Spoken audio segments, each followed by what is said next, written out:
Yo, what's going on, guys? My name is Jack. Welcome back to another video. In today's video, we're going to be talking about how to create preset effects for Premiere Pro, whether that be a preset of a keyframe animation, a preset of an effect that you spent loads of time on tweaking to be just right, or even a preset of some color correction or something like that. Overall, here's how you save presets in Premiere Pro in 2018. Boom, go ahead and load up Premiere Pro, and this is going to be probably one of the shorter tutorials on my channel. Let me just think of something that we could actually kind of do to this. Damn, it's raining goddamn hard outside. Hold tight. It's actually pouring outside. I'm not too sure if you could hear that. Hold on, I'll shut up. Could you hear that? Back to the video. So hold tight. Let me just go ahead and actually go get a nice effect. Now, what do I actually want to do? I probably want to do a warp of some sort. Let's get like a warp stabilizer. Nah, not a warp stabilizer. What am I talking about? Like a wave warp. All right. So I want to do that kind of when the smoke comes in, probably. So let me actually just go ahead and delete that real quick and go ahead and find this smoke, and then we're going to save this as a preset. So boom, right there. Boom. Just as the smoke hits, I'm going to drag that wave warp on. What we want to do is go ahead and change that to square warp. Make this right here 1,000. Oh, that's 100. 1,000. I'm just doing a random effect, by the way, guys. Minus 0.1. This wave warp's going up, down, kind of like a bad signal effect now. So it waits, and then boom, starts going up, kind of like a bad signal. I could probably even make that like 50, something like that. See what that's saying now? Yeah, now you could tell. All right, so boom, smashes, and then it starts going up like a bad signal kind of effect right there. That's a decent, nice little wave warp. I just want to save that, okay? Because you see, I had to mess with a bunch of little stuff down here to actually achieve this kind of look right here. And overall, I want to save this, right? The way you go about saving is actually to go ahead and just highlight whatever bit in your effects control you want to save. So for example, for me, I just want to save this wave warp as a preset. However, if I wanted to save the wave warp and the opacity, because maybe I did a keyframe or something, then you would select the wave warp and then hold shift and then also, or hold control rather,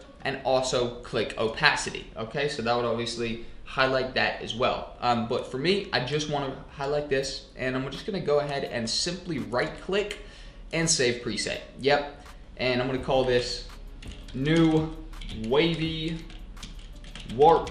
New wavy warp. Boom.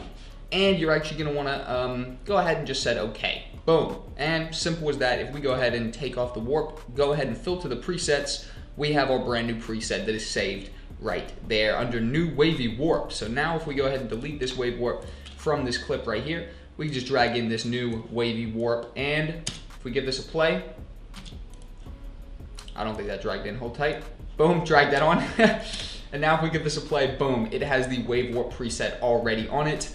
And it's just doing exactly what we just had to previously animate. So this is actually dope. That's obviously an extremely simplified version of this effect right here. Ideally, you'd actually spend kind of like a long period of time on an effect, kind of tweaking and analyzing and kind of just refining your effect to make it extremely nice, messing with all the different numbers and everything like that, until the point that you had an effect you were extremely happy with, but that took a long time to achieve, and then you'd simply save the preset. But obviously this is just a quick example, and I just want to show you another example just by copying this clip over here and actually just doing kind of a scale and an opacity keyframe, preset, right? So for example, say we wanted just to have it fading in, and when the actual smoke drops, that's when the opacity reaches full. Boom. And also we want the scale to reach 100 on the opacity.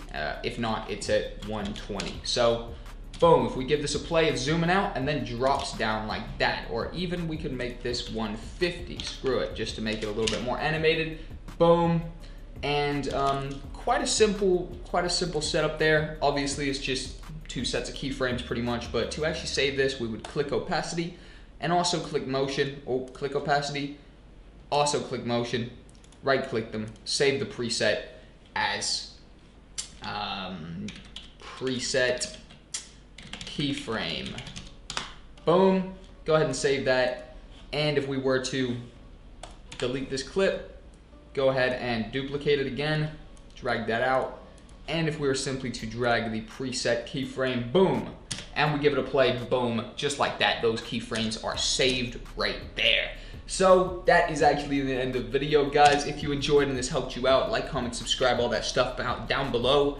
Very simple tutorial, very, very useful as well, though. If you didn't know this, this is how you can very easily not have to go through the same tedious process of tweaking all the different thingamajigs, all the different numbers and stuff like that in the effect to actually create the one you want. You can just go ahead and save that as a preset once you've gone through the tedious process probably about once and never had to do it again. But without further ado, guys, thanks for watching. Have a nice day and goodbye.